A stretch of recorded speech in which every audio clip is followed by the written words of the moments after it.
I gave my parents a luxury week in Europe. Flights, five-star hotels, private tours, every detail paid for with years of overtime. But when I pulled into their driveway to take them to the airport, my mother didn't thank me. She looked at me, smiled, and said, "Emily, we've decided your sister needs this trip more. Samantha will be going in your place." My chest went cold. The suitcase I'd packed for myself was still in the trunk. And my sister, jobless, smirking, stepped out of the house with her own bags, as if she'd won a prize I'd never been meant to claim. I said nothing, but they had no idea what was waiting when they landed in Europe. Don't forget to subscribe to the channel and comment where you're watching from. The porch light threw a pale circle over the driveway. My mother tugged her coat tighter, clearly impatient. My father hovered behind her, dragging his suitcase with a deliberate slowness that looked like guilt disguised as fatigue. Samantha, of course, looked like she was stepping onto a red carpet, not into my car. I swallowed the first words that rose in my throat. They were jagged, heavy. If I let them spill out, they'd cut me as much as them, so I forced my lips into a line that might pass for a smile. "Let's get going then," I said, flat as concrete. The drive to Logan Airport stretched 45 minutes. I'd imagined laughter in that car, conversations about art museums and dinners overlooking the Seine. Instead, there was Samantha in the back seat scrolling through her phone, saying things like, "Oh my gosh, Mom, I can't wait to shop in Milan. Do you think the tours will leave time for that?" Her voice was like sandpaper. Mom chuckled as if we were on some sitcom. "Of course, honey. We'll figure it out when we get there." We. As if I weren't 3 feet away, gripping the wheel so tightly my knuckles whitened. My father cleared his throat once. "Thank you for driving us, Emily. I know this feels unusual." Unusual, I repeated in my head, tasting the bitterness of the word. Out loud, I said nothing. He shifted in his seat and didn't try again. Samantha leaned forward. "You're not mad, right, Em? I mean, this is huge for me. I could never have afforded it on my own." "You're really generous." Her smirk reflected in the rearview mirror. I wondered if she practiced it. "Of course, Sam," I said, my jaw stiff. "Enjoy the trip." At the airport drop-off zone, I loaded their bags onto the curb. My mom gave me a perfunctory hug, whispering, "Thank you for understanding, sweetheart. This means a lot."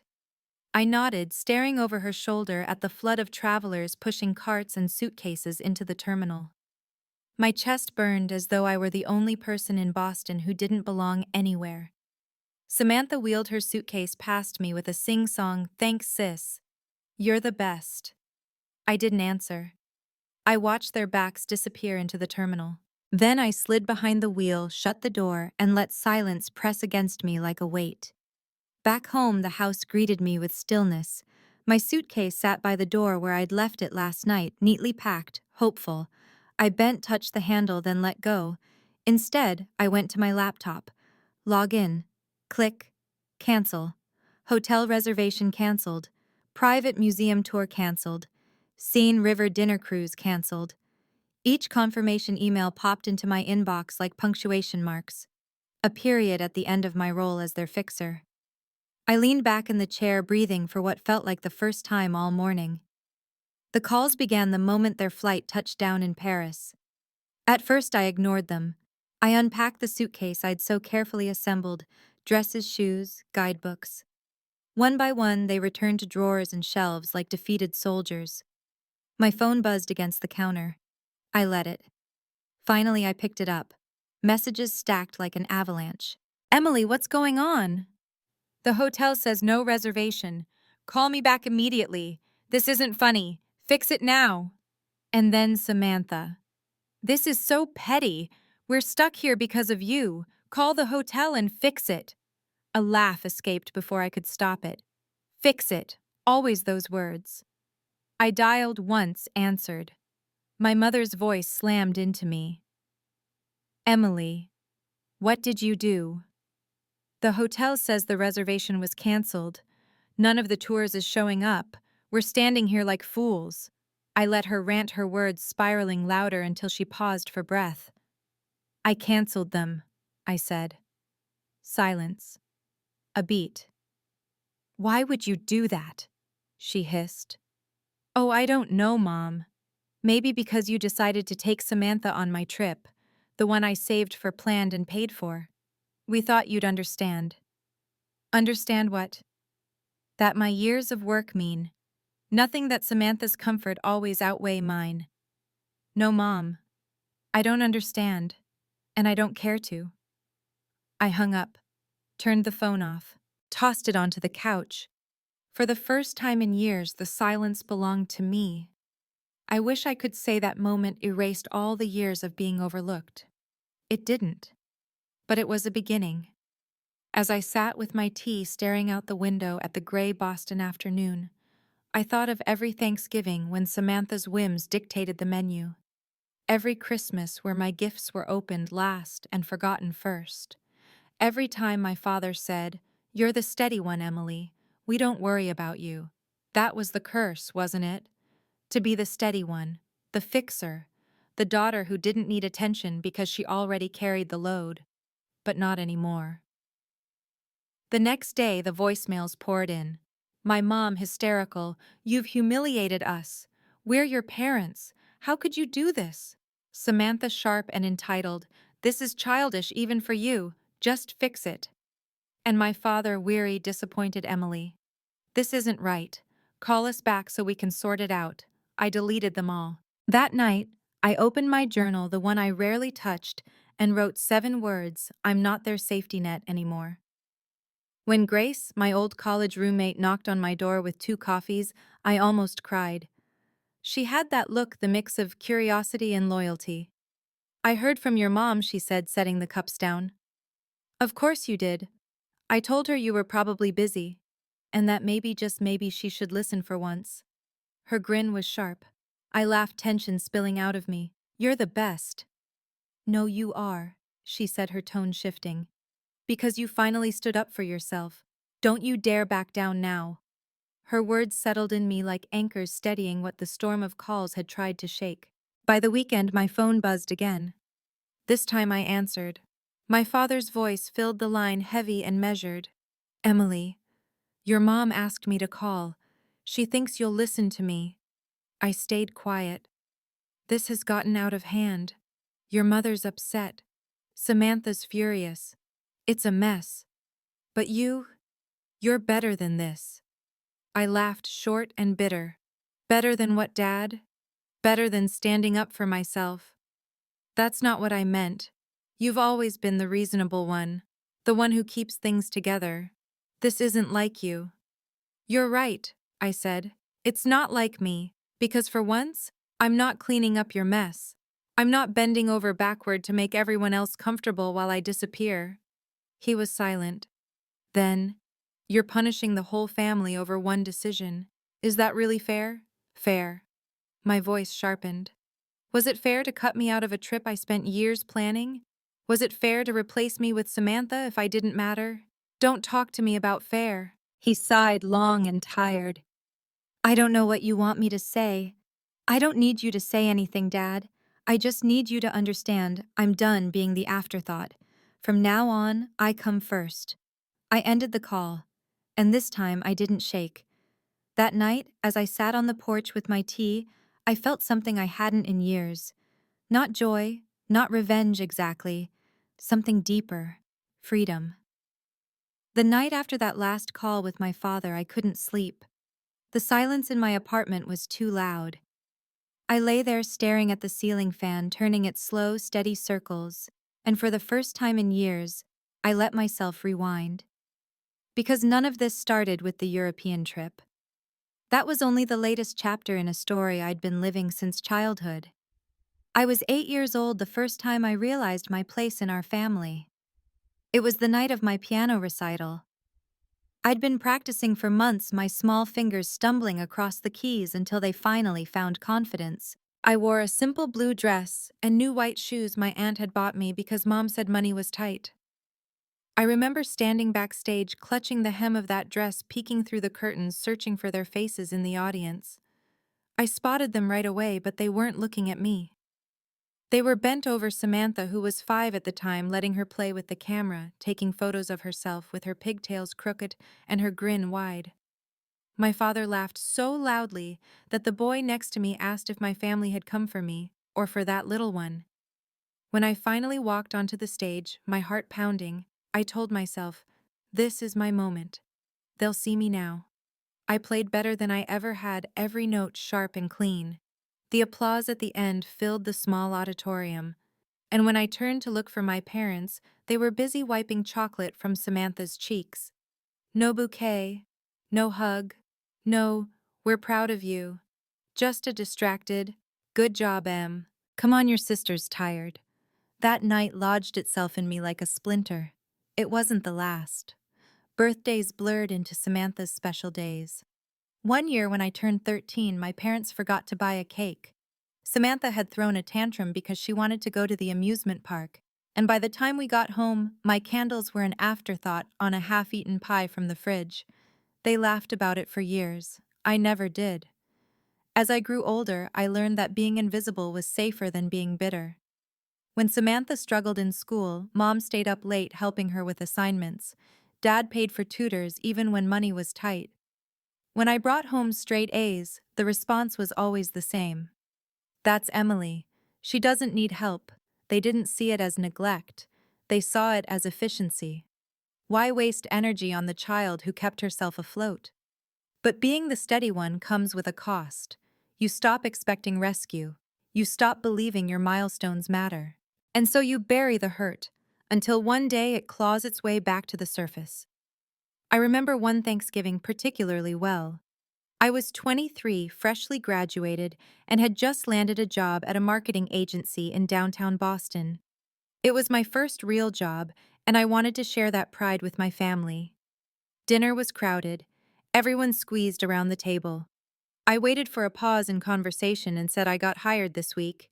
Junior account manager. It's the job I've been chasing. Silence lasted a heartbeat. Then Samantha, lounging at the end of the table, groaned dramatically.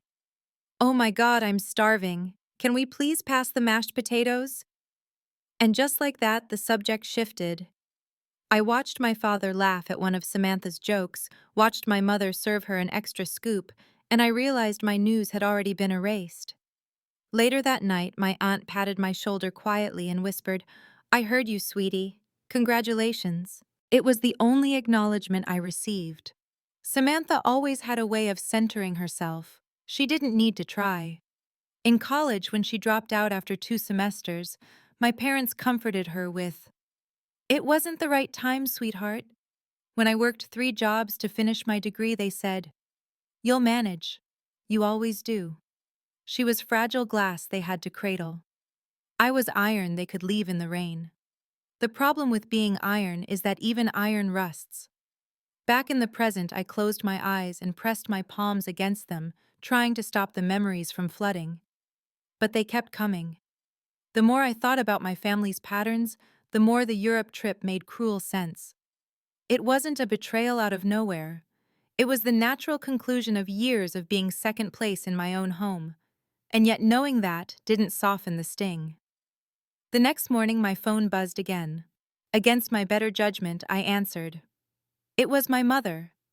Emily, she said sharply, do you understand what you've done to us? We're stranded in cheap hotels, the tours are gone, your father is furious. I sipped my coffee before replying. I understand perfectly. For once, you're experiencing what it feels like to be forgotten. Her breath caught. Don't be dramatic. This isn't about that. Samantha needed this more than you did. She's been under stress. I cut her off. Mom, I've been under stress for 32 years. You just never noticed. Silence. Then a scoff. We don't do this to family. We don't punish each other. A bitter laugh escaped me. Funny. I was just thinking the same thing. I ended the call before she could respond. That afternoon, I pulled an old photo album from my closet. I hadn't opened it in years. Dust clung to the cover. Flipping through, I found the recital picture me in the blue dress standing awkwardly at the piano. Samantha in the foreground, chocolate on her face, my parents' hands steadying her shoulders. Page after page told the same story. At Samantha's high school graduation balloons, a restaurant dinner, and a new necklace. At mine, a blurry snapshot on the porch, mom saying she had to work late. At Samantha's 20th birthday, a surprise party. At mine, a forgotten card found 3 days late. It was all there in glossy 4x6 prints. Proof that I hadn't imagined it. Proof that invisibility can be documented. That night, Grace called again. "You okay?" she asked gently. "I don't know," I admitted. "It feels like I'm only now realizing how bad it's always been." She was quiet for a moment. Then, "Sometimes clarity hurts more than the blindness." I pressed my forehead against the cool window glass. "I can't believe I let it go on this long." "Emily," she said firmly, "don't blame yourself. They trained you to accept less. But you're rewriting the rules now. That's not a weakness, that's strength." Her words steadied me like an anchor thrown into a storm. A week later, my parents returned. I drove to their house not because I wanted reconciliation, but because I needed closure. Their taxi pulled up, luggage scuffed and faces drawn. Samantha looked wrecked without her Instagram filters. "Well," she snapped, "I hope you're happy. That trip was a disaster." I raised an eyebrow. "Sounds rough." Mom glared. "You humiliated us. We had to stay in dingy hotels. Do you have any idea how embarrassing it was?" "Yes," I said evenly. "I do. I know exactly how it feels to be embarrassed, to be overlooked, to be told someone else deserved your place. I've known that feeling since I was 8. Dad's voice softer but heavy. "You didn't have to cancel everything. That was extreme." "Was it?" I asked. "Why should I pay for a trip I wasn't even invited to? If Samantha needed it so badly, maybe you should have planned it yourselves." Samantha scoffed. "God, you're so dramatic. It's just money, Emily." I turned to her, the calm in my voice sharper than anger. "And you're so entitled, Sam. Do you have any idea how much sacrifice went into those bookings? Or do you just assume things appear because someone else makes them happen?" Their silence was answer enough. I stood, picked up my bag, and walked toward the door. "I'm glad you're back safe," I said without turning. "But don't expect things to go back to the way they were. I'm done being the invisible daughter." The door closed behind me with a finality that vibrated in my chest. Driving home, I felt lighter. Not happy, not exactly, but unshackled. Because in naming the truth, I had finally set myself free from it. I reopened the same spreadsheet I'd used for months, the one with tabs for flights, hotels, museum hours, and a color-coded calendar that used to make me feel useful. The cursor blinked in an empty field labeled Traveler. For the first time since I was 8 years old, I typed my own name and stopped there. Emily Carter. I stared at the letters until they quit looking like a dare. Outside, Boston was a gray watercolor. Inside, the only sound was the low hum of my fridge and the soft tap of my fingers against the trackpad. I slid the Flights tab into view and deleted everything that had family baked into it: 3 seats, 3 bags, 3 museum passes. My jaw unclenched with each subtraction, a pressure valve finally hissing open. New search. BOS. FCO. I added a note at the top of the sheet. "This time it's mine. I didn't book anything right away." Buying a ticket felt like signing a treaty with a future version of myself. So I made tea, wrapped both hands around the mug, and stood at the window. A delivery truck idled on the curb. A woman in a cobalt coat hurried past, her scarf trailing a bright line across the dull morning. For a moment, I imagined that was me moving forward, no one's shadow tugging at my sleeve. The kettle popped. I took it as permission. I called the airline first. A woman with a kind voice named Marianne answered and asked for my confirmation code. "That booking's been canceled," I said. "I need a new one, just for one." "One passenger," she repeated in that soft efficiency people in travel learn to use when lives get heavy. "Where to and when roam?" "2 weeks from Saturday," she typed. I heard the clack through the line like a metronome. We have a morning flight with a direct connection. Seat 14A window. Do you prefer aisle window? I said, surprised at the certainty that came out of me. Booked with economy flex, she said. Changeable if you need it. Do you want to add priority boarding? I stared at my chipped coffee mug and thought of every, "You don't mind, do you?" I'd absorbed for decades. Yes, I said, I do. I clicked confirm on the airline's email and the ticket slid into my inbox like a key under a door. Not a trumpet, not a drum roll, just a quiet unlock. I printed the itinerary and pinned it beneath a magnet shaped like a lemon that my aunt had given me years ago. It felt right that something bright and small held it in place. I moved from flights to a new tab labeled Home Base. Not Paris this time. Florence. Smaller streets. A river that looked passable on foot. A city scaled to a person walking alone without apology. I avoided five-star anything out of habit. Not because I didn't deserve comfort, but because I wanted the kind that didn't have a lobby designed to make you whisper. I wanted a place where someone at a small desk looked up and learned my name by the second morning.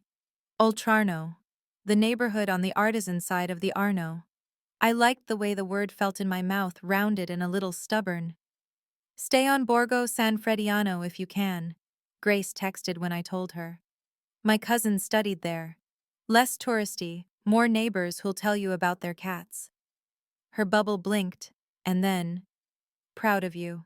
I took a screenshot of that text and dropped it into the folder labeled Documents.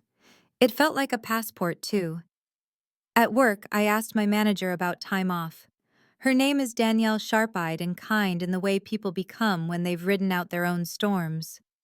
2 weeks, she asked, skimming my PTO balance. You haven't taken more than a long weekend in a year, Emily. Take them. I can stagger a few days remote if you need coverage, I offered out of muscle memory. She shook her head. No.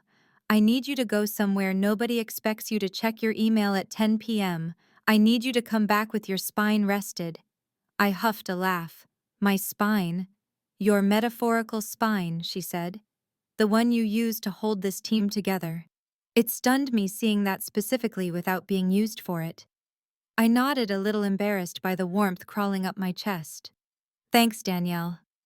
As I stood to go, she added, one more thing. If you feel like it, keep your eyes open for how brands speak over there. We're pitching an Italian home goods company next quarter. If you bring back nothing but olive oil stains on your journal, fine. But if you come back with a sentence about why a window looks different in Florence, that might help too. It was a small invitation to bring my life into my work instead of the other way around. I folded it carefully and put it in my pocket. That night, I spread my old carry-on on the bed and unzipped it like opening a memory. Inside was a travel pouch I hadn't used since a short conference in Chicago. I laid the passport on the duvet, its navy cover catching the lamplight. I put it down the way you put down a glass object you ache to trust. I wrote a list in my notebook: passport, credit card with no foreign transaction fees, 2 dresses that don't wrinkle, walking shoes that don't punish me, camera on my phone, yes, but also room for a street market scarf because I'm not leaving empty-handed. Underneath, like a small dare, I wrote journal lines in the morning only, no writing to convince anyone else I deserved the day.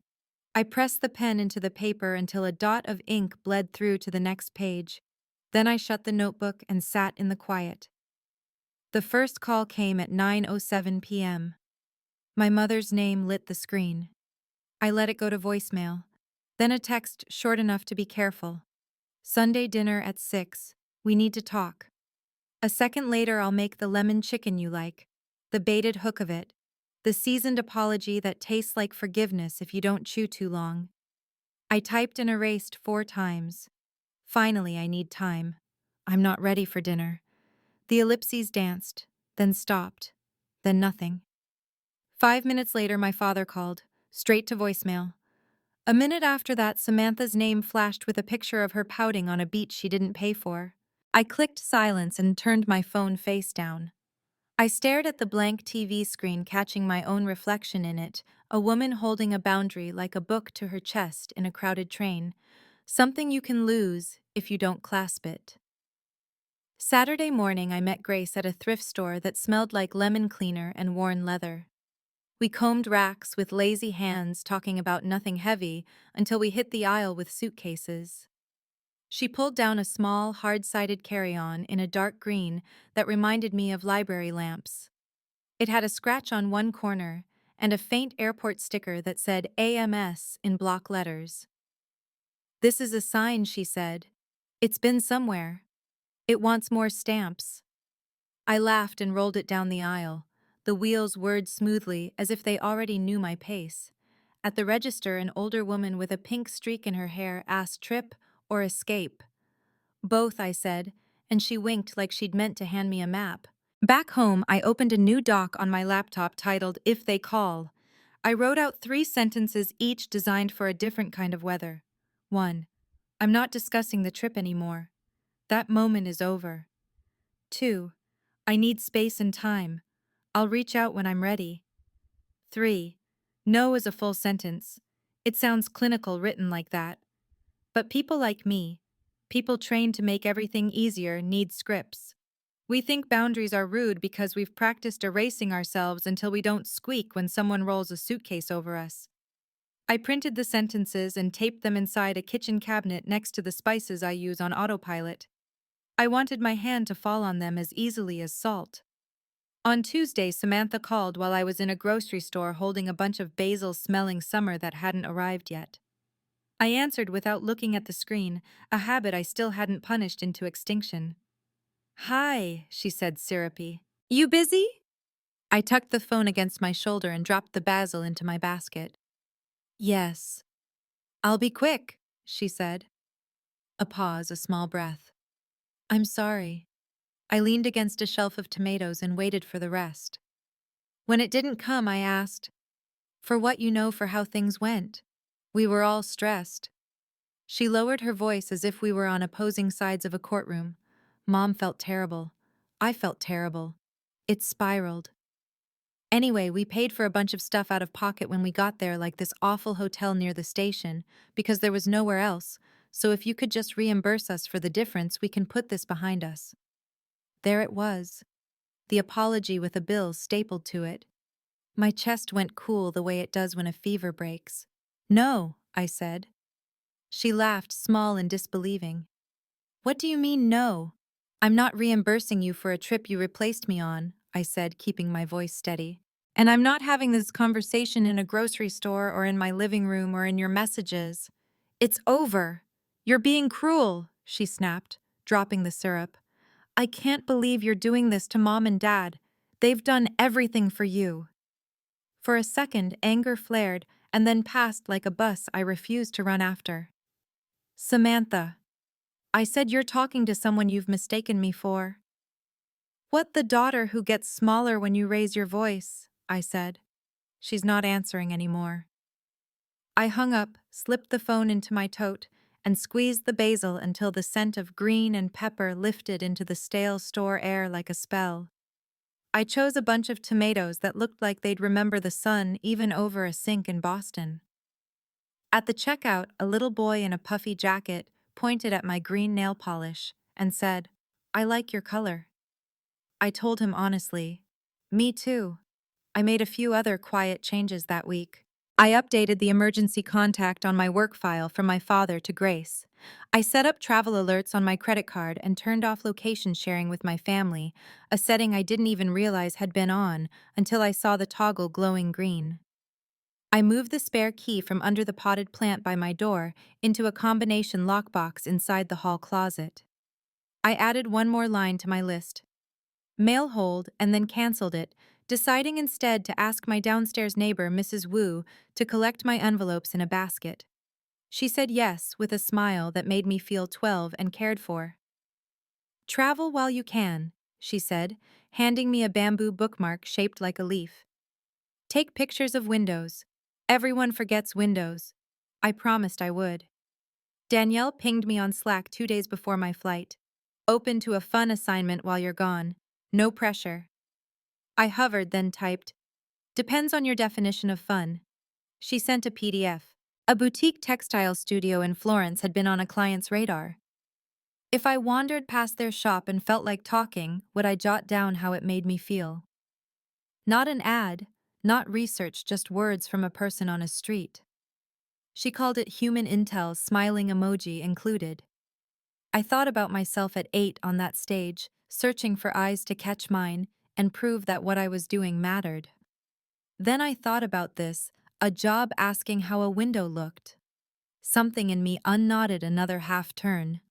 If I pass it, I'll write something down, I replied. No promises. I might be busy eating gelato. As you should, she sent it back. The night before my flight, I made lemon chicken. It felt less like reclaiming a dish and more like taking the sting out of a memory. When the pan hissed, I thought of my mother's text the way the second message had been a marinade of apology over demand. I plated the food on my one nice dinner plate, sat at my small table by the window, and ate slowly. Between bites, I tested sentences out loud the way I'd been practicing. No, I'm not coming on Sunday. This conversation is over. My voice didn't crack. I didn't shiver. I felt like a person in a scarf of her own choosing. The phone stayed silent, or maybe I didn't hear it. Sometimes healing is loud and you can't hear anything over it but the sound of your own heart cells finding each other again. Early the next morning, I took the T to the airport, with my green suitcase bumping against my shin in a rhythm that felt like a song I'd known my whole life but never learned to sing out loud. At security, I slipped off my shoes and dropped my phone in a gray plastic bin without the usual scan for new messages. The agent checked my passport and then looked up like she knew a secret. First time she asked, nodding at the stamped clean pages. As this version of me, I said before I could think to be coy. She smiled and waved me through. At the gate, I sat near the window and watched planes dot the runway like punctuation. I pulled out my notebook and wrote what Danielle had asked for without meaning to. Not brand notes. A vow. I will not spend a city wondering who would have loved me if I'd made a different shape. I underlined it and then put the pen away. Enough talking to myself. There would be a river to cross and then streets to learn. There would be windows. Final boarding for Flight 492 to Rome, the agent called. I stood. The phone buzzed in my pocket once, then again.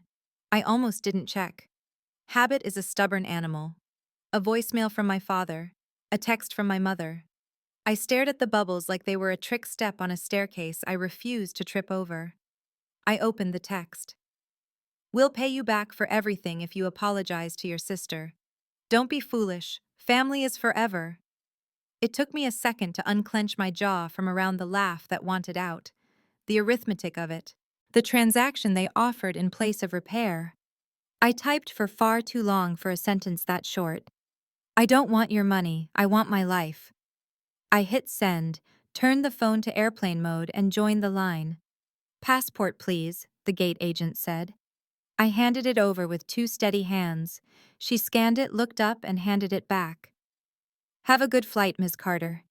Thank you, I said and meant it. On the plane 14A was a window and a small Mercy. A child across the aisle chattered about clouds like he'd invented them. A man in 14B nodded hello and put on headphones the size of grapefruit halves. I buckled my seatbelt and breathed. As we climbed the city unspooled below bridges, thin as lines, the ocean beginning like it always does suddenly. I watched until Boston shrank into a map I could fold and tuck into a pocket and forget until I needed to find my way back.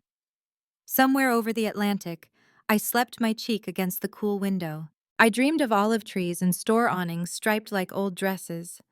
I woke to a smear of dawn annihilating the dark and the kind of fatigue that feels like relief. When the seatbelt light dinged and the cabin light softened, a flight attendant leaned into our row with a warm smile. Coffee. Yes, I said. It felt like a first word. She poured. Business or pleasure? Peace, I said, and she laughed like that option should be on the drop-down list. In Rome, I followed the stream of bodies through customs and into a morning that smelled like espresso and luggage belts. I found the train to Florence and slid into a window seat again, this time watching olive groves roll by like lines drawn by a hand that never learned to rush. On the tray table, I balanced my notebook and wrote to no one but the woman staring back at me years from now. Today, I did not ask permission to exist, I scribbled. Today, I picked a window and looked out of it until I remembered how. We skimmed past fields, the shadows of cypress trees, arrow straight and earnest. A woman across from me unwrapped a sandwich, and the scent of tomato and basil hit me like a memory that hadn't happened yet. I smiled without explaining myself to anyone. My phone stayed dark in my bag. Somewhere in Boston, a family chat bloomed with opinions, with photos of lemon chicken, with plans for Sunday dinners that would wait for me to be smaller. Somewhere in a grocery store, a basil bunch wilted and then revived in a glass of water. Somewhere in my apartment, a green suitcase nail polish caught a square of late sun on a table and held it. I pinched the bamboo leaf Mrs. Wu had tucked into my notebook and used it to mark the page. The train slid into Santa Maria Novella and slowed. When the doors opened, a wash of voices and wheels on tile and the breath of a city I didn't owe anything rushed in. I stood with everyone else. A woman with a suitcase the color of a library lamp, stepping into a place that didn't know a thing about who came first in my childhood living room. I did not feel like a daughter. I did not feel like a fixer. I felt like a person who had finally learned the pronunciation of her own name. The station smelled like coffee and stone. My heart didn't ask for permission. I walked. And that was the twist I didn't see coming in the mirror when I practiced no over sink water and lemon steam. The revenge I wanted didn't look like anyone else's punishment. It looked like a morning where the only voice in my head belonged to me. It looked like a small hotel on a street whose name I couldn't say yet. A key I'd carry myself. A window I'd open without asking if anyone needed the air differently. Plan, then peace. That was the list. I had finally crossed the first line off. The taxi dropped me at the edge of a narrow street where the stones shone like they had been polished by centuries of footsteps. Buildings leaned toward each other, as though conspiring, their shutters painted in faded greens and browns, their windows open to a sky that felt impossibly blue. I pulled my small suitcase over the uneven stones, each rattle a reminder that I was here, that this wasn't a dream. The pensione was tucked between a bakery and a leather shop. A brass sign hung above the door, tarnished with age, but still proud. Inside, the air smelled faintly of coffee and lemon. The woman at the front desk looked up and said my name with an accent that curled around the syllables, Signora Carter. It startled me to hear my name spoken with such care. She handed me a key attached to a wooden fob carved into the shape of a dove. Room 3, window to the street, breakfast at 8. The stairs creaked under my weight as I climbed. When I opened the door, the room was plain, a quilt folded neatly over a small bed, a desk with one chair and a tall window that faced the street. I pushed it open and leaned on the sill. Voices drifted up, an old man delivering crates of oranges, a child skipping rope, the laughter of women carrying baskets of bread. The breeze brought the scent of espresso and sugar. For the first time in a long time, I felt like the world had turned toward me, not away. Those first days unfolded like watercolor bleeding across paper. Soft mornings with cappuccino in tiny cups. Long afternoons where I walked until my feet throbbed, but my heart felt light. Evenings, scribbling into a notebook that seemed hungry for truths I had been afraid to write. I had braced myself for loneliness, but what I found instead was space. A silence that didn't accuse or demand, but held me gently. One evening, I sat at a cafe on the corner of Piazza Santo Spirito, my notebook open, but my pen stilled. That was when a voice startled me. Americana. I looked up and saw a woman about my age, her curly hair wrapped in a scarf, a small espresso in her hand. She gestured to the chair across from me. Paso. I nodded and she sat switching to careful English. I lived in New York for 2 years. Easier for you. Her smile was unforced warm. My name is Lucia, she said. Emily. She studied the page in front of me. You write like someone deciding something.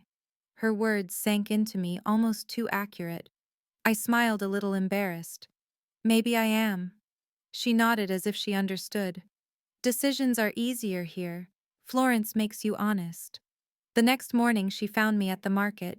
Together, we walked among stalls piled high with tomatoes and bread still breathing warmth from the oven.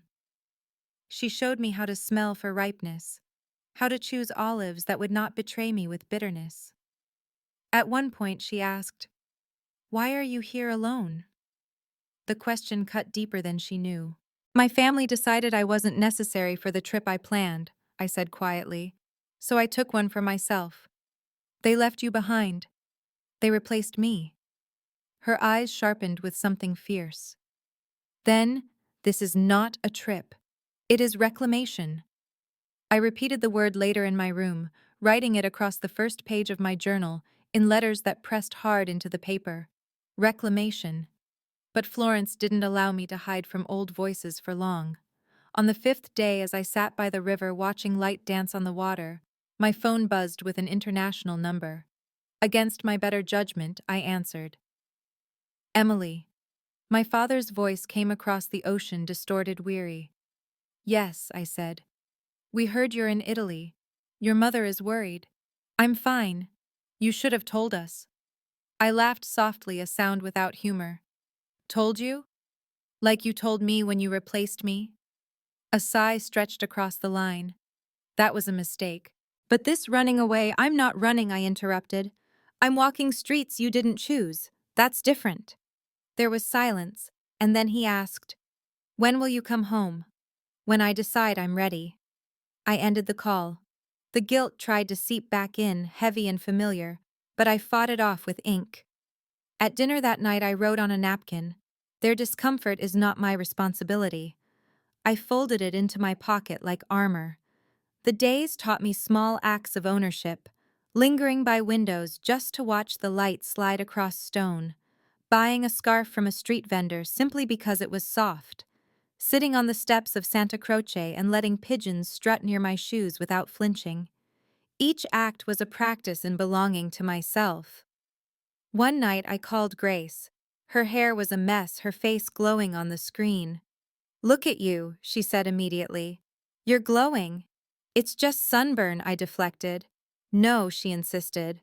"That's not a burn. That's freedom." I hesitated before asking, "Do you think I was cruel for canceling everything, for choosing me?" Her expression softened. "Cruel would have been letting them drain you until nothing was left. This, this is survival. And maybe it's also the beginning of joy." I pressed my hand to my mouth. Joy. The word had felt forbidden for so long, but hearing her say it cracked something open. When we ended the call, I walked through the streets at night, Florence lit like a stage. Musicians played, couples strolled, vendors closed their stalls. For once, I didn't feel invisible among them. I passed a bakery as it locked its doors, and the baker pressed the last loaf of bread into my hands, still warm. The kindness startled me more than anger ever had. But my family didn't stay silent for long. The next morning, an email from my mother waited in my inbox. "We're not sure what you're trying to prove. You've made your point. Come home. Family forgives. Don't let pride ruin everything." I stared at the words, at how forgiveness was weaponized like bait. Instead of replying, I opened a blank page and wrote a letter to myself. "Emily, you are not prideful for wanting respect. You are not dramatic for needing space. You are not cruel for saying no. You are necessary. You are enough." I printed it at an internet cafe, folded it into my journal, and carried it like a compass. That evening, I stood on the Ponte Vecchio as the sun bled into the river. Couples took selfies, vendors closed their shutters, and the air smelled of grilled meat drifting from somewhere unseen. I leaned on the railing and whispered into the wind, "I am not invisible." The water carried the words away, but they didn't vanish. They lingered in the air, weighty and undeniable. Back in my room, I closed the shutters for the night. The dove-shaped key lay on the desk, warm in my palm. I realized this journey was no longer about punishing them. It was about reclaiming the girl in the blue dress who once played piano, hoping to be noticed. She never needed their applause. She only needed her own voice. And here in Florence, with windows opening onto streets that belonged to me alone, I had finally heard it. The mornings in Florence had started to feel like my own private religion. I would wake to the bells of a nearby church, open the shutters, and let the light paint the walls of my small room. The street below always carried the same song vendors, rolling carts, neighbors calling to each other, the hiss of coffee machines drifting up from the cafes. It was ordinary life, and yet it felt extraordinary because it was mine. No one had handed it to me. No one had invited me into it. I had chosen it. One morning I carried my notebook to the same cafe where I had first met Lucia. She spotted me as if she'd been expecting it. Her scarf was a different color this time, bright red against the soft gray of the day. She waved me over and I sat grateful for her easy presence. "You look lighter," she said, sipping her espresso. "I feel it," I admitted. "Like I'm shedding a skin I didn't know I'd been wearing." She smiled knowingly. "That's what this city does. It strips you down to the person you were always meant to be." We talked about small things, the best gelato place, the way the Arno looked different at sunrise than at sunset, but eventually her gaze sharpened. "Your family still calls, don't they?" I nodded. "Emails, voicemails, apologies that come with price tags. They say they forgive me as long as I undo what I've done, but I don't want their forgiveness. I want their respect. And they don't know how to give that."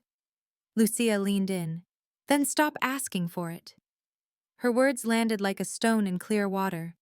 The ripples spread through me, unsettling but true. I had spent so much of my life contorting myself into shapes that might finally earn their approval. But approval was not the same as love, and love was not the same as respect. That afternoon, I wandered through the Boboli Gardens, notebook in hand, trying to capture the feeling. The statues watched me with their unblinking eyes, and I thought about how they had stood for centuries without needing anyone's applause. They simply were. Maybe that was enough. The peace didn't last. That evening, as I sat by the window with bread and cheese from the market, my phone buzzed again. Against my better judgment, I answered. "Emily." It was my mother. Her voice was tight, as though she had been crying or rehearsing. "Please listen. We know we made mistakes, but families don't abandon each other. You can't just disappear." I closed my eyes. "I didn't abandon you. You abandoned me when you replaced me on my own trip." "You're being dramatic," she said, falling back on the word she always used when she wanted to shrink me. "No," I said, my voice steady. "For the first time, I'm not being dramatic. I'm being exact. You made me invisible, and now you're angry that I've made myself visible." There was a pause. Then she whispered, "We miss you." The words should have cracked me open, but instead they made me ache differently. "You don't miss me," I said softly. "You miss what I did for you. You miss the daughter who fixed everything, who stayed quiet so Samantha could shine." "That's not me anymore." I hung up before she could reply. My hands trembled, but not from fear. From release. The next morning I told Lucia about the call. She listened without judgment, then asked, "Do you believe them?" I shook my head. "They miss control. Not me." "Then let them sit in their silence," she said. "Silence is heavier than any punishment." Her words echoed in me all day. Silence had been my prison for so long, biting my tongue, holding back, letting the moments pass. But silence could also be my weapon, my shield. By not responding, by not rushing to soothe, I was forcing them to confront the emptiness of their own choices. That evening I called Grace. She answered on the second ring, her smile immediate. "Tell me everything," she said. So I did. I told her about the mornings with cappuccino, the markets, the way the light in Florence felt like forgiveness. I told her about the calls, the emails, the things my mother had said. Grace listened, and when I finished, she said, "Do you realize what you just did? What you told me about your life without apologizing for it? You didn't add qualifiers. You didn't soften it. You just lived it out loud. That's the real revenge, Em. Not canceling the trip, not making them uncomfortable. The real revenge is living a life they can't diminish.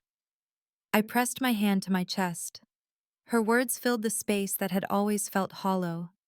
Days passed in rhythms that felt both foreign and familiar. I walked the narrow alleys where laundry fluttered above me like flags of ordinary triumph. I learned to order in halting Italian, enough to make the shopkeeper smile. I watched artists sketch in the piazza, their pencils moving like whispers. And slowly, I began to imagine a future where my worth wasn't determined by anyone else's gaze.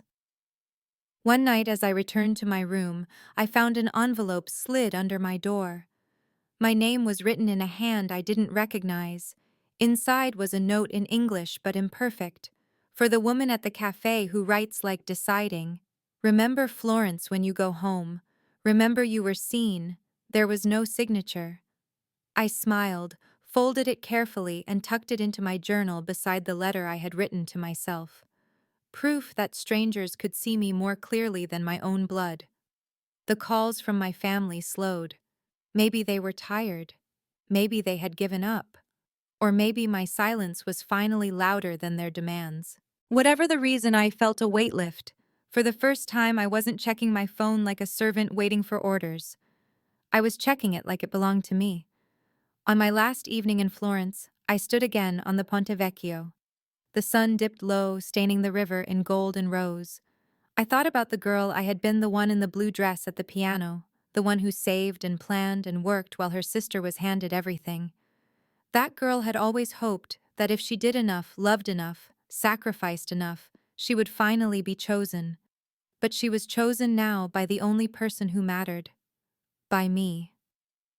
I whispered into the dusk, "I am not invisible." The words didn't vanish this time. They settled into my bones. When I returned to my room, I closed the shutters and placed the dove-shaped key on the desk. I traced its smooth surface and thought about how it had unlocked more than a door. It had unlocked me. I packed my suitcase, slowly folding each piece of clothing with care. Not because I wanted to be neat, but because I wanted to honor the woman who had finally learned to take up space. And as I zipped it shut, I realized something. My revenge wasn't in the chaos I'd left behind for my family. My revenge was in the peace I had found for myself. The silence I once feared had become my sanctuary. In the morning, I would leave Florence. But Florence would not leave me. It had etched itself into me not as a place on a map, but as a mirror. A reminder that I was whole, that I was enough, that I could walk away and still be complete. And that was the truth my family would never understand. The louder they demanded, the quieter I became. Because my silence was not emptiness. It was fullness. It was the sound of a life reclaimed. The plane dipped through heavy clouds over Boston, and the familiar outline of the harbor came into view. My green suitcase bumped against my leg as I walked down the jet bridge, but it felt lighter than when I had first wheeled it into the airport weeks earlier. My silence had traveled with me, and for once it didn't weigh me down. It steadied me. When I stepped into my apartment, the air smelled faintly of the lavender sachet I had tucked into my dresser before leaving. I set the suitcase by the door and didn't rush to unpack. I just stood there listening to the hum of the refrigerator, the soft echo of my own breath, and I realized how much this small space belonged to me. It wasn't just an apartment anymore. It was proof that I could build a life not defined by my family's demands. 2 days later, the call came. My father's number lit up my phone. Against my better judgment, I answered. His voice was measured, cautious, as though he was approaching me across a fragile bridge. "Emily, your mother wants us all to have dinner. Sunday night. Just the family. She says it's time we talked properly." I was quiet for a long moment. "And what do you want?" "I want peace," he said. "I don't like the way things have been left." I almost laughed because peace had always meant me bending, me swallowing, anger me making everything smooth. But this time I didn't bend. "I'll come," I said finally. "But I won't come to fix things. I'll come to tell the truth." He sighed, but he didn't argue. Sunday came heavy with gray clouds. I drove to my parents' house the same driveway where they had chosen Samantha over me weeks earlier. The siding of the house hadn't changed, the porch light still flickered, but I wasn't the same woman who had clenched the steering wheel and forced a smile that morning. I carried my silence like armor. Inside the table was set with more care than usual. My mother had pulled out the good china, the lemon chicken steaming in the center like a peace offering. Samantha sat at one end, arms folded, her phone face down beside her plate. My father stood awkwardly near the counter as if he wasn't sure which side he belonged on. Emily. My mother said, her voice too bright. She leaned in to kiss my cheek, but I stepped back slightly. Not rudely, but enough that she noticed. Her smile faltered. We sat. The clink of silverware against porcelain filled the silence until my mother cleared her throat. I suppose we should start by saying we're sorry. Things got out of hand. The trip. It didn't go the way we hoped. I held her gaze. It didn't go the way I planned. It was mine, Mom. My savings. My years of overtime. And you cut me out of it without a second thought. Samantha rolled her eyes. God, are we still on this? You had your little tantrum. You canceled everything, you made your point. Can't we just move on? I turned to her, my voice calm. Moving on is easy when you're the one who always benefits. You've had a lifetime of moving on while I was left behind. My father shifted uncomfortably. Emily, your sister's right about one thing. We can't change the past. We need to find a way forward. I took a slow sip of water, letting the weight of the moment build. The way forward starts with honesty. And here's mine: I'm done being the fixer. I'm done being invisible. If you want me in this family, you have to accept that I won't disappear to make space for Samantha anymore. My mother's lips tightened. That's not fair. We've always done our best for both of you. I laughed, a sharp sound that startled even me. You'd best look like buying her a new necklace for graduation while I got a blurry photo on the porch. Your best look like tutoring her through every class she failed while telling me Emily will manage. Your best was replacing me on a trip I spent years planning. If that's your best, it was never enough. Silence fell. Samantha's face flushed red. She snapped. You think you're some kind of martyr? You're just bitter. You can't stand that. Mom and Dad love me. I leaned in, my voice low but steady. They don't love you more. They protect you more because you've never learned to stand on your own. And I finally have. That's what terrifies you. Her mouth opened then closed, no retort ready. My father cleared his throat, trying to cut through the tension. Emily, what do you want from us? I looked at him, at the man who had always tried to smooth things over instead of confronting the truth.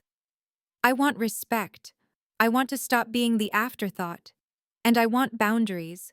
No more expecting me to pay to plan to carry. If you want me in your lives, it has to be on equal terms. My mother shook her head, tears brimming. We don't know how to do that. Then learn, I said simply. Or lose me. The words landed like a hammer. My mother's fork slipped from her hand and clattered against the plate. My father looked down at his lap. Samantha muttered something under her breath, but even she didn't sound convinced. The rest of the meal passed in strained silence. I didn't eat much. I didn't need to. I had already taken what I came for, the chance to speak the truth without softening it. When I stood to leave, my mother reached for my arm. Emily, please, don't walk away. I looked at her hand, then at her face. I'm not walking away. I'm walking toward myself. If you want to follow, that's up to you. I pulled free gently and walked out.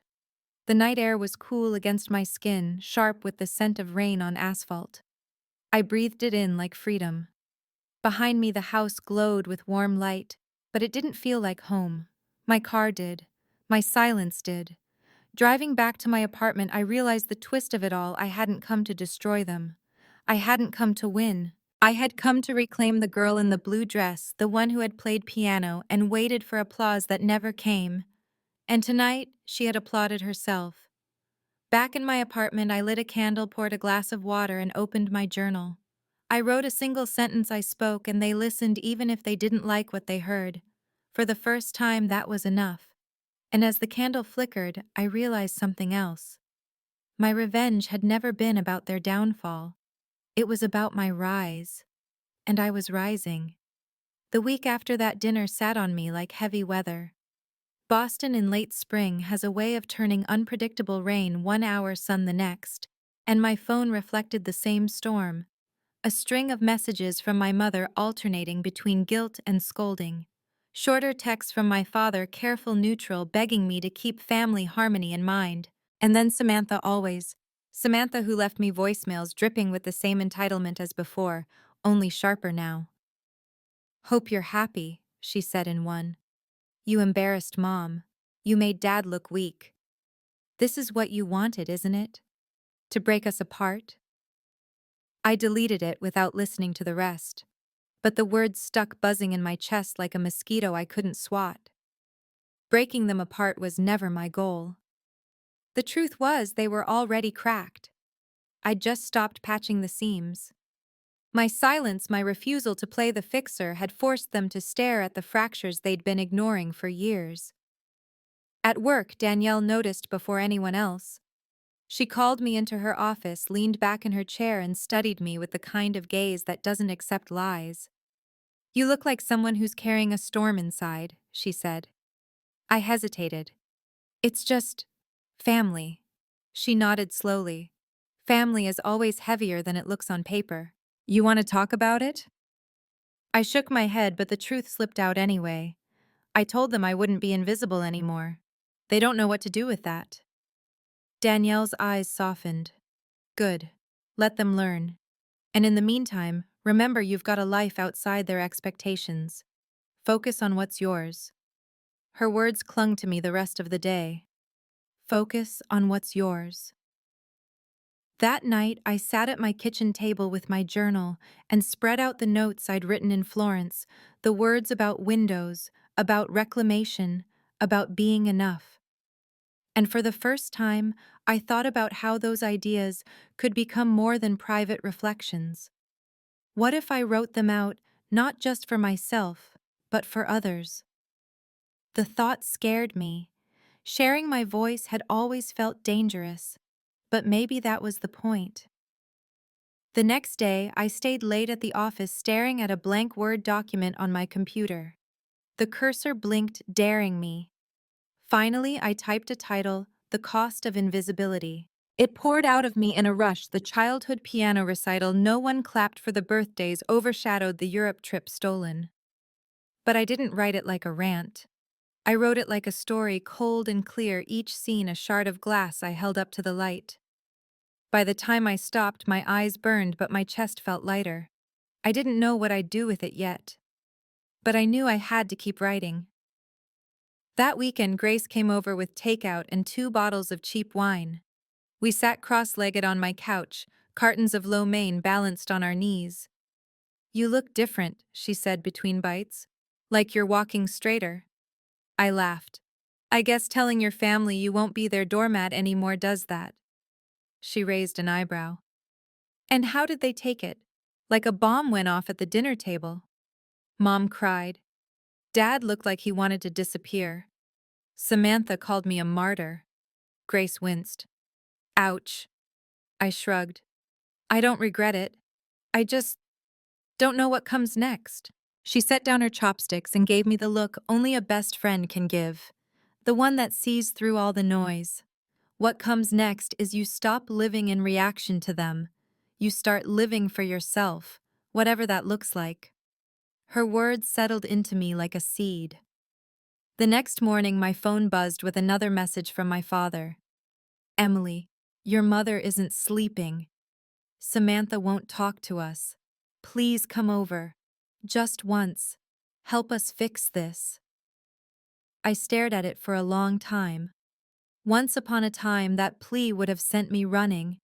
But now I saw it for what it was, not a connection request, but a demand for repair.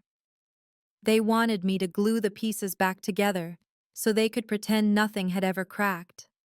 I set the phone down and didn't answer. Instead, I opened my laptop and returned to the document I'd started. The story of my life, the invisible daughter's ledger, wasn't just mine anymore. It was becoming something larger, something that might speak for people who didn't yet have the words. Later that week, I had coffee with Lucia, who had flown to Boston for a short exhibit. We sat in a noisy cafe near South Station, and seeing her felt like a bridge between the woman I had been and the woman I was becoming. "You look stronger," she said, stirring sugar into her espresso. "I feel stronger," I admitted. "But my family, they're unraveling. They want me to fix it. And I can't. I won't." She tilted her head. "Maybe the unraveling is the fixing." I frowned. "What do you mean?" "You cannot build something new on top of lies," she said simply. "Sometimes things must fall apart so the truth can stand." Her words echoed in me long after we said goodbye. That Sunday, I drove past my parents' house. The curtains were drawn and the porch light flickered as always. For a moment, I imagined knocking on the door, stepping back into the familiar role, soothing, smoothing, patching. But I didn't stop. I kept driving until their street was far behind me.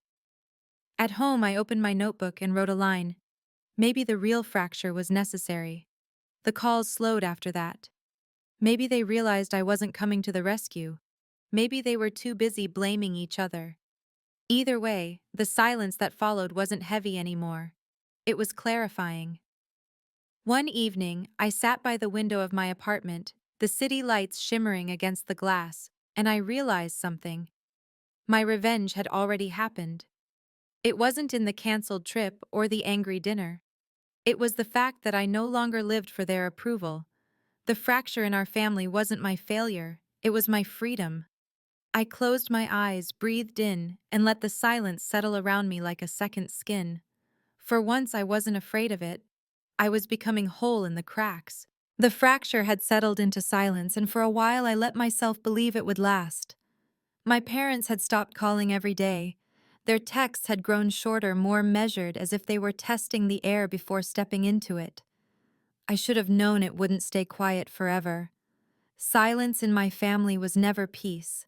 It was just the pause before the next storm. It came on a Wednesday evening.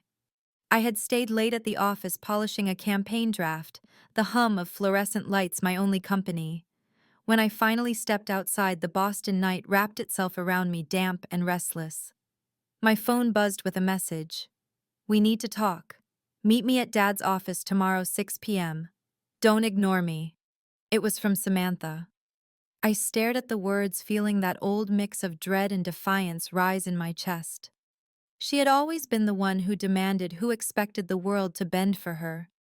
Once I would have bent too desperate to keep the peace. But not now. I almost deleted the message, but something in me hesitated. Maybe it was time. The next evening, I walked into my father's office building downtown, a place that smelled of polished wood and old paper. Samantha was already there, sitting behind his desk, as though it belonged to her. Her hair was perfectly styled, her blazer too sharp for the heat outside. She looked up at me with that smirk I'd known since childhood. "You came," she said, as if it proved something. "I'm here," I replied, keeping my voice even. "Say what you need to say." She leaned back in the chair, tapping a pen against the desk. "You've caused a lot of trouble, Emily. Mom hasn't been herself. Dad's stressed, and frankly, I'm tired of the drama. You made your little point, now it's time to fix things." I let out a short laugh. "Fix things. That's rich coming from you. I spent my whole life fixing things for this family, covering for you, smoothing over your messes. And now you expect me to do it again?" Her eyes narrowed. "Don't act like you're some kind of victim. You've always been the quiet one, the dependable one. That's your role. You don't get to rewrite it just because you had a tantrum over a vacation." The word tantrum cut sharper than I expected, but I didn't let it show. I leaned forward, meeting her gaze. "That vacation was mine. I saved for it, planned it, dreamed it. And you stole it. You didn't even hesitate. You just took what I built and walked away smiling." For the first time, her smirk faltered. "I didn't steal it. Mom and Dad invited me. They invited you because they knew you'd throw a fit if you didn't get your way. And you let them. You didn't even think about me. You never do. Her face reddened. You think you're better than me now? Just because you went off to Italy and played at being independent? Don't fool yourself, Emily. You'll always come back. You need them. You need us. I stood the chair legs scraping softly against the carpet. No, Samantha. That's the difference. I don't need you. Not anymore. She slammed the pen down on the desk, her voice rising. You're going to regret this. You think you can cut us off, but family isn't optional. You'll come crawling back when you realize you're alone. I looked at her. Really looked at her for the first time in years. Underneath the bravado, I saw the cracks, the fear, the dependency, the need to keep me small so she could stay big. And for the first time, I felt nothing but clarity. I'd rather be alone, I said quietly, than spend one more day being invisible. Her mouth opened, but no words came. I turned and walked out. My footsteps echoing in the hall.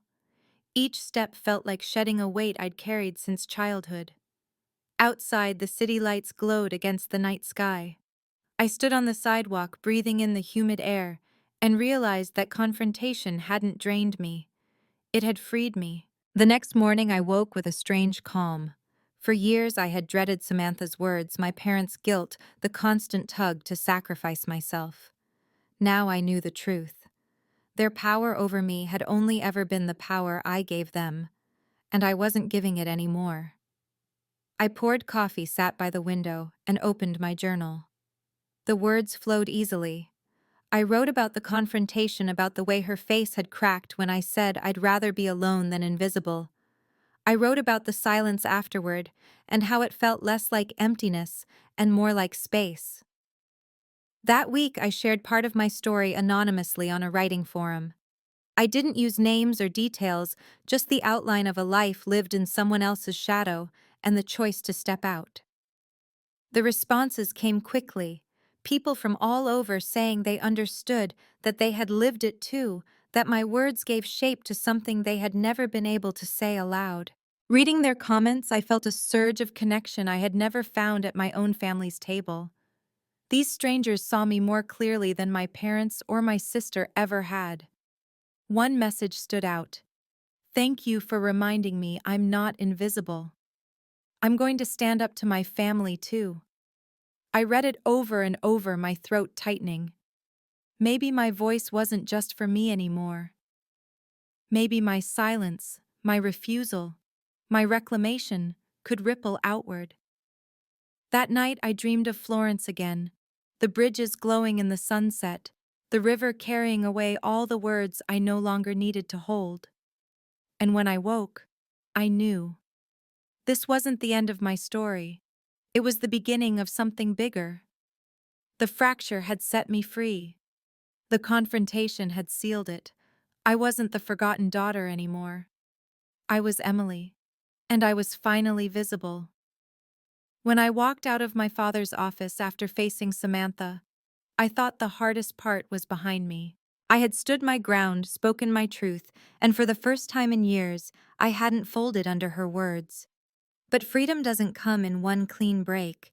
It comes in waves, and sometimes the undertow catches you when you least expect it. The days after that confrontation carried an uneasy quiet. My parents didn't call, not right away. For a while I wondered if maybe they were finally listening, finally giving me the space I had begged for all my life. But silence in my family had never been a space. It had always been a strategy. The first sign came through my father. He showed up at my apartment one Saturday morning without warning, standing in the hallway like a man caught between duty and shame. His hands were tucked into his coat pockets, his face pale from lack of sleep. "Emily," he said softly when I opened the door. I didn't invite him in right away. "Why are you here, Dad?" "I wanted to see you," he said. "We're worried." I leaned against the doorframe, crossing my arms. "You're worried because I stopped being useful." He winced. "That's not fair." "No," I said. "It's accurate." He looked down at the floor, the silence stretching between us. Finally, he whispered, "Your mother. She's not doing well. She feels like she's lost you." "You lost me a long time ago," I said quietly. "You just didn't notice until I said it out loud." He lifted his eyes to mine, and for the first time I thought I saw something like regret there. "We made mistakes." "Yes," I said, my voice steady. "You did. And now you have to live with them." I didn't slam the door in his face, but I closed it slowly, leaving him in the hallway. My heart pounded, but not with guilt, with clarity. That night I sat at my desk and opened the document I had been working on, the one I had titled "The Cost of Invisibility." The words poured out of me faster than I could catch them, memories tumbling onto the page. The recital where no one clapped, the birthdays overshadowed the years of being told I'd manage. Writing felt less like creation and more like excavation, pulling the truth out from where I had buried it under layers of silence. The next week I shared another piece of my story online. This time I didn't hide behind anonymity. I used my name. I am Emily Carter, and I was invisible for most of my life. I'm not invisible anymore. The response was overwhelming. Messages flooded in, people telling me they knew exactly what it felt like, that they had been the overlooked sibling, the dependable one who was never celebrated. Some wrote to say my words had given them courage. Others simply wrote, "Thank you." I read every message, sometimes with tears streaming down my face. For years I had been starving for recognition from my own family, and here were strangers offering it freely. It didn't erase the pain, but it reminded me that my voice mattered, that I mattered. At work, Danielle noticed too. She stopped me in the hallway one morning. "I read your piece," she said. I froze. "You did?" She nodded. "It was raw and honest and powerful. You should be proud." I felt my face heat. I didn't write it for anyone to be proud of me. I wrote it because I had to. "Sometimes that's when writing matters most," she said gently. "When you write because you can't not write." Her words lingered long after she walked away. But the more visible I became, the more my family bristled.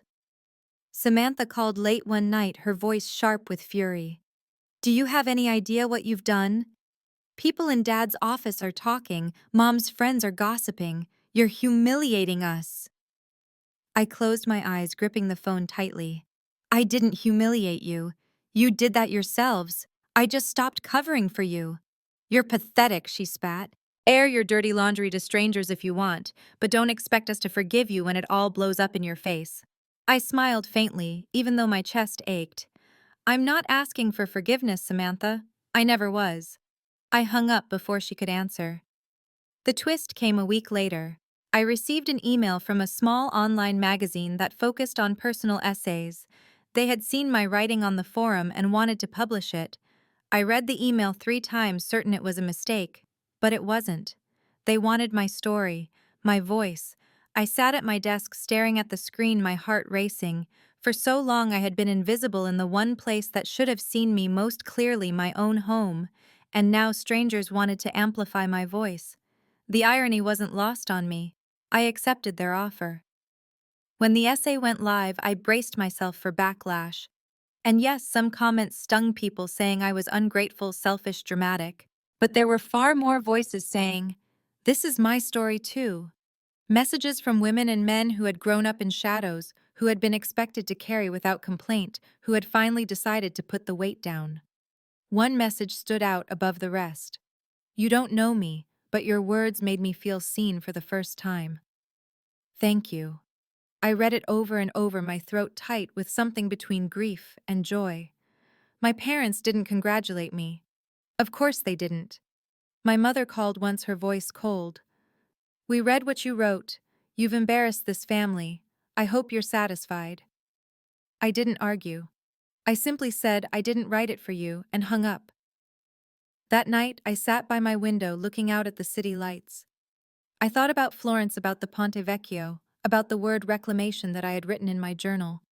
And I realized that was what this was. Not revenge, not punishment. Reclamation. Of my story, of my voice, of my life. The fracture in my family was real, and maybe it would never heal. But I was done bleeding for it. I had found something more valuable than their approval. I had found myself. When I closed my journal that night, I wrote one final line before turning out the light. They can call me dramatic, selfish, cruel, but they can't call me invisible. Not anymore. And for the first time in years, I slept without dreaming of applause that never came. The essay changed everything in ways I didn't expect. At first, it felt like dropping a pebble into a pond, small, almost invisible, just another story among thousands. But then the ripples spread.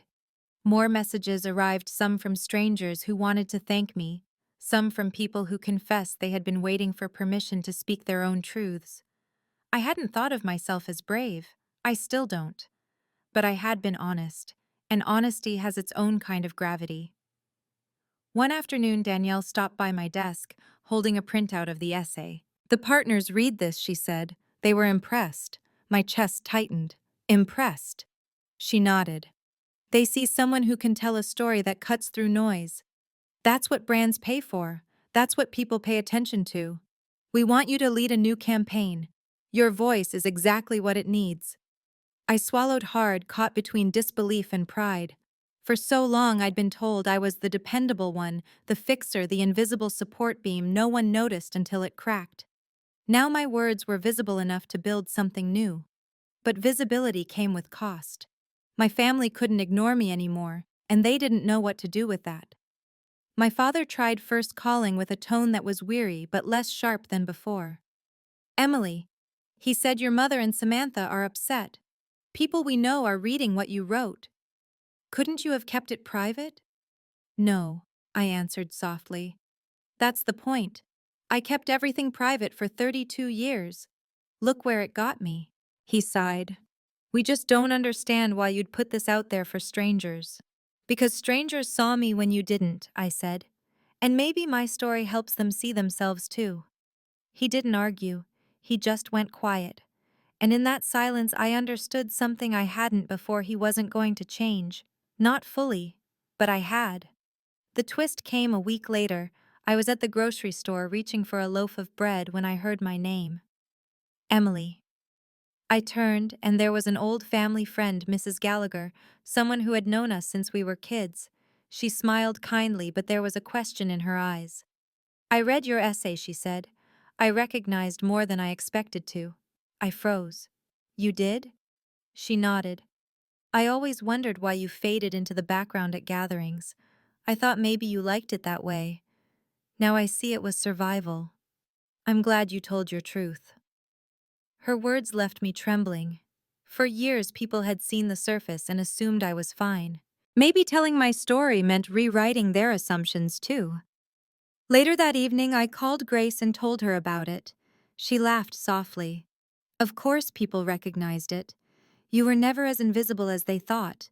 They just didn't want to look too closely." I pressed my forehead against the cool window pane. "Do you think I went too far?" "No," she said firmly. "You went far enough. That's the difference." The messages from strangers kept coming, and with them came an idea I hadn't dared to imagine before. What if I wrote more? Not just essays, but a book. A full story about what it means to grow up unseen, to claim visibility, to find strength in silence. The thought scared me, but the fear felt alive, not paralyzing.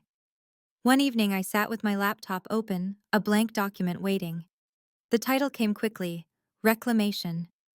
It had been the word that carried me in Florence, the word I had scrawled in my journal, the word that defined everything I had done since. As the outline took shape, I thought about my family, about my mother's tears, my father's sighs, Samantha's rage. Maybe they would never forgive me. Maybe they would never understand. But forgiveness wasn't my goal. Understanding wasn't my burden. My life was no longer theirs to define. The confrontation with Samantha replayed in my mind, sometimes her voice sharp, her threats empty. I realized that her anger was never about me. It was about losing the version of me that made her life easier. When I refused to be invisible, I forced her to face herself. That was her battle, not mine. The summer slipped into fall, the air sharpening with each morning. My book draft grew slowly, piece by piece, until the pages filled with a life I no longer had to hide. Some nights I cried as I wrote, grieving the girl who had tried so hard to be chosen. Other nights I smiled, remembering Florence the Ponte Vecchio, the kindness of strangers who handed me bread and notes that reminded me I was seen. Then came another twist. My mother called one afternoon, her voice softer than I'd ever heard it. "Emily," she said, "I read the essay again.